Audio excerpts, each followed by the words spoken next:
அன்பான வணக்கம். இது ஷார்ட் ஸ்டோரி ஸ்மார்ட் சக்சஸ். நான் உங்கள் சண்முகம். வாரந்தோறும் புதன்கிழமை ஞாயிற்றுக்கிழமை 2 நாள் இந்த வீடியோ யூடியூப்ல டெலிகாஸ்ட் ஆகுது. முழுவதுமாக பாருங்கள், உங்களுக்கு பிடிக்கும்.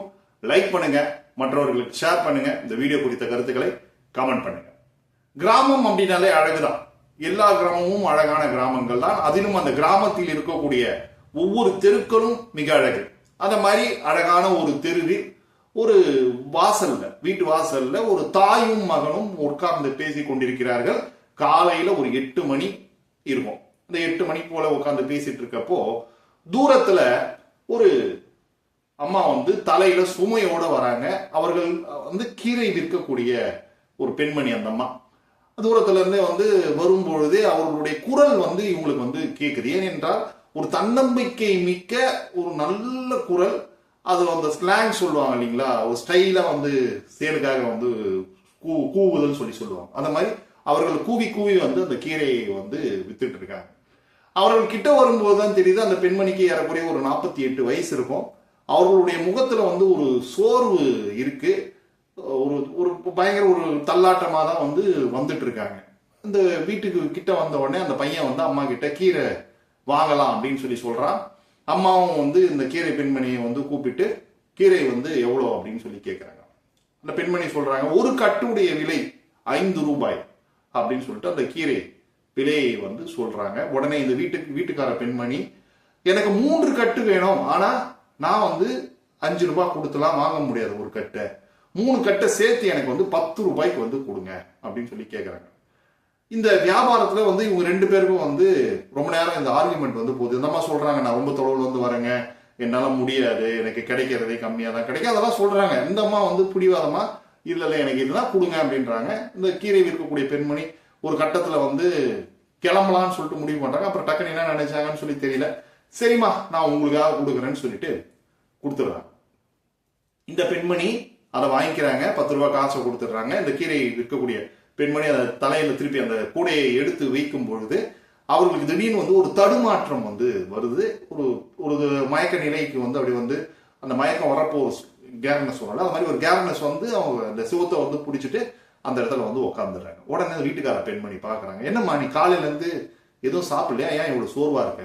இல்லம்மா, இதுக்கு அப்புறமா தான் வீட்டுக்கு போயிட்டு நான் கஞ்சி காய்ச்சி குடிக்கணும் அப்படின்னு சொல்லிட்டு அந்த கீரை விற்கக்கூடிய பெண்மணி சொன்ன உடனே இந்தம்மா என்ன நினைச்சாங்கன்னு தெரியல, ஒரு நிமிஷம் இருமா அப்படின்னு சொல்லி வீட்டுக்குள்ள போறாங்க. போயிட்டு தட்டுல ஒரு 5 இட்லியை வச்சு சட்னி எல்லாம் ஊத்தி எடுத்துட்டு கொடுத்து, முதல்ல சாப்பிடுமா, சாப்பிட்டு வேலையை பாருமா அப்படின்னு சொல்றாங்க. உடனே இந்த கீரை விற்கக்கூடிய பெண்மணியும் அவங்களுக்கு இருந்த பசிக்கு அந்த இட்லியை சாப்பிட்டுட்டு நன்றியை சொல்லி புறப்பட்டு போயிடுறாங்க. இந்த பையன் இதெல்லாம் பார்த்துருந்தாங்கல்ல, இந்த பையன் கேட்கறான் அம்மா கிட்ட, அம்மா நீங்க என்னம்மா ஒரு கீரை கட்டு 5 ரூபாய், அந்த 5 ரூபாய்க்காக அவ்வளவு நேரம் பேரம் பேசியிருந்தீங்க, இப்ப நீங்க சாப்பிடறதுக்காக வச்சிருந்த இட்லியை கொடுத்துட்டீங்க, அந்த இட்லி வெளியில வாங்கணும் அப்படின்னா 20 ரூபாய் 25 ரூபாய் ஆகும் அப்படின்னு சொல்லிட்டு அந்த பையன் அந்த அம்மா கிட்ட கேட்கிறான். அப்ப அந்த அம்மா சொல்றாங்க பாருங்க, அதுதான் ஒரு மிக முக்கியமான கருத்தாக நம்ம பார்க்க வேண்டிய ஒரு விஷயம். எப்பொழுதுமே சரி, எந்த ஒரு இடத்துலயுமே சரி, வியாபாரம் அப்படின்னா அந்த வியாபாரத்தில் தர்மத்தை பார்க்க கூடாது. அதே போல தர்மம் செய்கிறீர்கள் என்றால் அதில் வியாபாரத்தை பார்க்க கூடாதுப்பா. இப்ப நான் அந்த அம்மா கிட்ட கீரைக்காக நான் பேசினது வியாபாரம். அதுல நான் அவங்க கஷ்டப்படுறாங்க, இது பண்றாங்க, அது பண்றாங்கன்னு சொல்லிட்டு ஒரு விஷயத்தை யோசிச்சு பரிதாபப்பட்டு நான் எதுவும் கொடுக்க முடியாது. அதே மாதிரி நான் 2வது செஞ்சது தர்மம். அந்த தர்மத்துல நான் 5 இட்லி வைக்கிறேனா, 3 இட்லி வைக்கிறேனா, எனக்கு இருக்கிறத வைக்கிறேனா அப்படின்னு சொல்லிட்டு அதுல கணக்கு பார்க்க கூடாதுப்பா அப்படின்னு சொல்லிட்டு சொன்னாங்களாம். இப்போ நம்ம நிறைய பேரு பிசினஸ் பண்றோம், சேல்ஸ்ல இருக்கும். இப்போ இவங்க எல்லாருக்குமே, இந்த பிசினஸ் பண்றவங்க, சேல்ஸ்ல இருக்கவங்க எல்லாருக்குமே மிகப்பெரிய சிக்கலாக இன்றைக்கு இருக்கக்கூடிய விஷயம் என்ன அப்படின்னா நெகோசியேஷன் அப்படின்றது.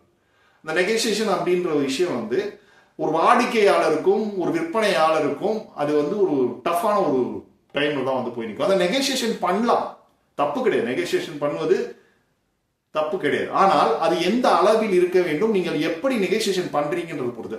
அதாவது வாடிக்கையாளர் அவருடைய ஏழ்மை நிலையை பார்த்தோ, அவருடைய இயலாமையை பார்த்தோ நீங்க நெகோசியேஷன் பண்ணக்கூடாது. சரிங்களா? ஒரு வாடிக்கையாளருக்கு நீங்க டிஸ்கவுண்ட் கொடுக்குறீங்கன்னா தட் இஸ் டிஃபரெண்ட். சரிங்களா? அது டிஸ்கவுண்ட் கொடுக்குறப்ப அது வேற. ஆனா அவருடைய சூழ்நிலையை பார்த்து, அவருடைய ஏழ்மை நிலையை பார்த்து நீங்கள் நெகோசியேஷன் கொடுத்தீங்கன்னா அது வியாபாரத்துக்கான மரபு கிடையாது. அதே போல நீங்கள் ஒரு தர்மத்தை செய்கிறீர்கள்னா அந்த தர்மத்தை நீங்க என்ன அளவீடுல பண்றீங்கன்னு சொல்லிட்டு அதுல வந்து ஒரு கணக்கு வச்சிருக்க கூடாது. ஓகேங்களா? அப்போ நீங்கள் வியாபாரம் ஏன் வந்து இதை வந்து சொல்றாங்க அப்படின்னா, பர்டிகுலரா ஏன் சொல்றாங்கன்னா, வியாபாரத்துல ஏன் வந்து தர்மத்தை பார்க்க கூடாதுன்னு சொல்றாங்க. நீங்கள் தர்மத்தை வியாபாரத்தில் பார்க்க ஆரம்பித்தால் உங்களுக்கு நஷ்டம் வரும். நஷ்டம் வரும். அதெல்லாம் வந்து எப்பொழுதுமே சரி, வியாபாரத்துல தர்மத்தை வந்து பார்க்கக்கூடாது. அதே மாதிரி தர்மத்துல நீங்க வந்து கணக்கு பாக்குறீங்க, வியாபாரத்தை பாக்குறீங்க அப்படின்னா, நீங்க அந்த மாதிரி பண்ணும்போது நீங்கள் ஒரு நல்ல மனிதனாக இருக்க முடியாது. ஒரு நல்ல மனிதனுக்கு அழகே வந்து என்ன அப்படின்னா, மற்ற மனிதர்களை இணக்கமாக நேசிப்பது. அப்ப அந்த நேசத்துலதான் நம்ம வந்து ஒருத்தருக்கு வந்து ஏதோ ஒரு ஹெல்ப் பண்றோம், ஒரு மனிதனாக வந்து இருக்கோம். வியாபாரத்துக்கு மூளை அவசியம், மனிதத்துக்கு மனித நேயத்திற்கு நம்முடைய ஹார்ட் அது அவசியமான விஷயம். அதோட இது வேற அது வேற, ரெண்டையும் போட்டு கன்ஃபியூஸ் பண்ணிக்க வேண்டாம். மீண்டும் அடுத்த வீடியோவில் சந்திப்போம். நன்றி, வணக்கம்.